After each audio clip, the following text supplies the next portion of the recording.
tek ura e Kardit të 4. Kjo urë pra është ndërtuar me 9 nëntor të vitin 1357. Në orën 5:31 të mëngjesit kanë filluar punimet.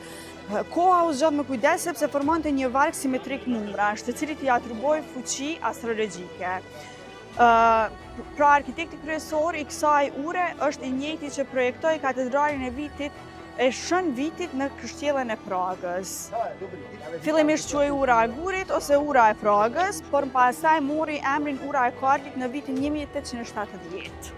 Kjo urë ose ura e Kardit pra lidh qytetin e vjetër bashkë me malin e vogël, gjithashtu ka 30 statuja të shenjtërve. Por këto statuja janë kopje sepse statujat e vërteta mbrohen në muzeun e Pragës. E ne do shkojmë e vizitojmë edhe një pronar shqiptar të një restauranti këtu në Pragë dhe shohim se çka do na përgatis ai sot.